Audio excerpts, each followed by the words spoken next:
Hello everyone, this is Zina. It's beating around the books.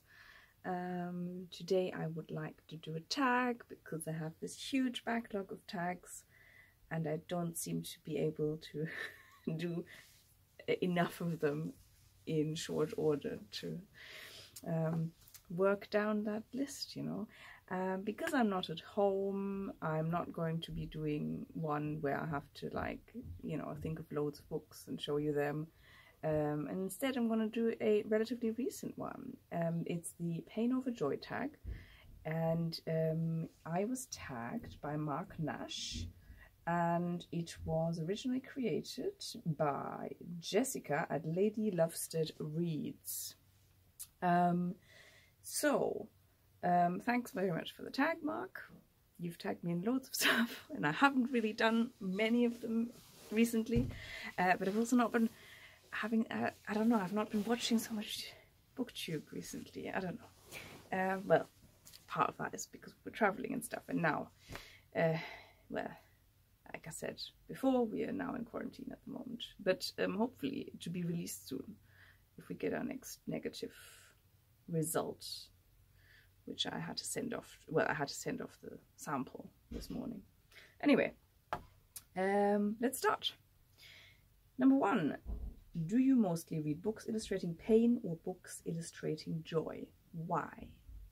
As many other people have answered, I think I probably mainly read books that illustrate pain, but I don't think it's because we deliberately choose. Do we? Maybe I choose them because I find that to be very interesting. I don't know. Mark said something along the lines of he's not sure whether a writer even sets out to specifically illustrate pain, right? It's just a part of what they're grappling with in their work normally. And I think it's kind of human nature to dwell much more on the negatives, right? I'm so sorry for this reflection. That's really annoying, isn't it? Well, anyway, so to dwell on the negative rather than the positive. And pain is probably also a more, how do you say it? A more all-encompassing experience that everybody has, whereas joy may not be so universally felt across, I guess, you know, the reader and writership. That sounds terrible. And I think maybe joy is also much too subjective. That sounds ridiculous. Maybe pain is also very subjective. But I think what constitutes as being joyful, and also how that can be conveyed in a way that isn't twee and, you know, sort of seemingly sentimental and cheap and manipulative, I find that would probably be even much harder than illustrating pain. And I think that generally grappling with pain and negative experiences makes for more interesting fiction. Because, you know, in anything I read, you know, you'll have some sort of tension, be that a conflict with another person or, you know, within oneself about whatever, right? And conflict and tension usually causes pain in some way. But if you didn't have any of that, then, well, what would you be telling then? I don't know. Maybe I'm being a bit limited in my viewpoint, but yeah. So I guess that's why I read more books about pain than about joy. Then number 2, do you see books about pain as more intellectually valuable? Why or why not? I don't think so. Just like I just said before, I think if you were to try and truthfully portray joy, that would be probably a rather difficult undertaking. I mean, and even if it's not about, you know, this sort of almost abstract idea of what joy means, humor can be very difficult to write. I mean, I'm sure, you know, there are probably, obviously, there are probably going to be books that are supposed to be humorous that I think are not intellectually valuable. But, you know, that's the case with, you know, any writing about anything. There's always something that I'll think is more valuable than something else, but not inherently so because one is about humor and the other one is not. So no, I don't think so. Oh, crap, I accidentally started this video. Yeah, it's difficult, isn't it? Intellectually valuable. Number 3. Why do you think major book prizes like the Booker and the Pulitzer mainly award books about pain? Well, I think, as I said before, so I think I don't really follow prizes very closely, and so I'm not super familiar with them, but I think generally, as I said before, humans like to dwell on the negative, and I think it also probably makes for better storytelling in whatever way that may be. And on top of that, I think these prizes, as much as they want to praise literariness or literary achievement or whatever,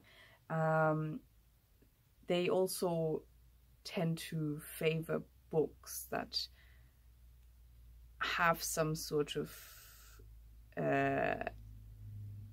inherent message, you know, that may be political or maybe, like I said, about some sort of personal struggle and so on, because they seem more important. Yeah, and I think that might be one thing. Yeah, and then the other is just that's what's mainly produced as well, you know, that's what's there and what is put forward. So I think it's probably several factors that play into that. Number 4, do you use and agree with the phrase guilty pleasure? Why or why not? I'm trying not to, because I think it's a bit of a stupid concept. I think, well, it depends on what we're talking about. When it comes to reading, I don't think there is any such thing as a guilty pleasure.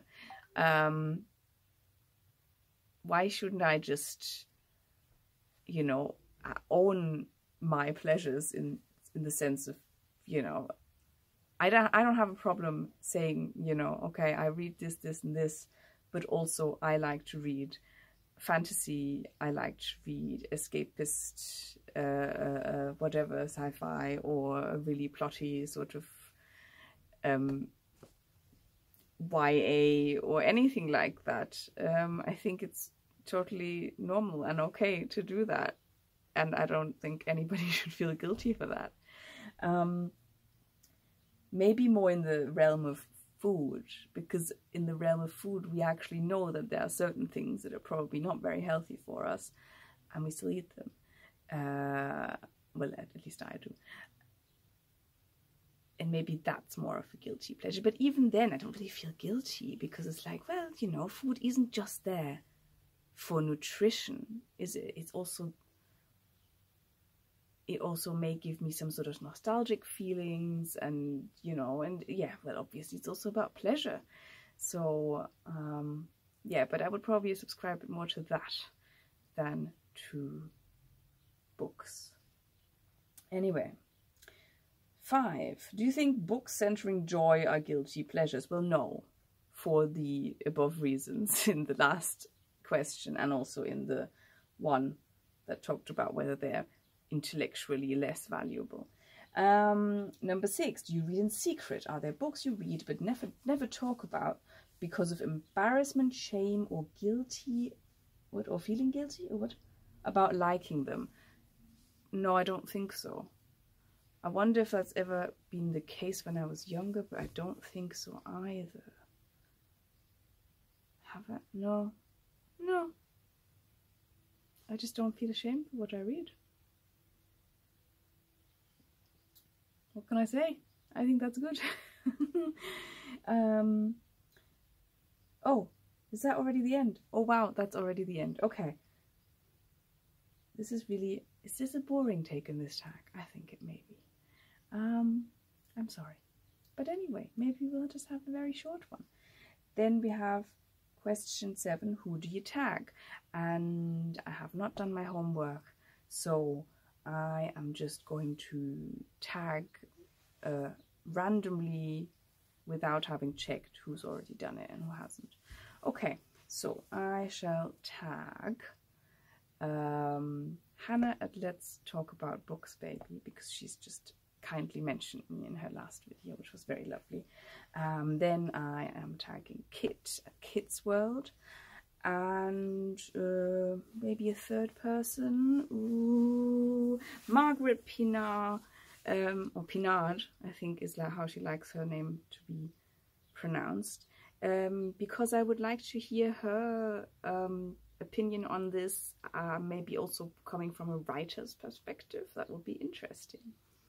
Yeah, so again, if you've already done it, then I apologize for not doing my homework. Anybody else, if you feel free to weigh, if you feel like weighing in, then do so, please. Just consider yourself tagged, and yeah, comment below what you think about illustrating joy without being twee. That would be interesting. Or have I just made this really stupid generalization about joy versus pain? I don't know. But when, you know, then this kind of tag is asking for generalizations in a way. Okay. Hope you have a lovely day, and I'll speak to you soon. Bye bye.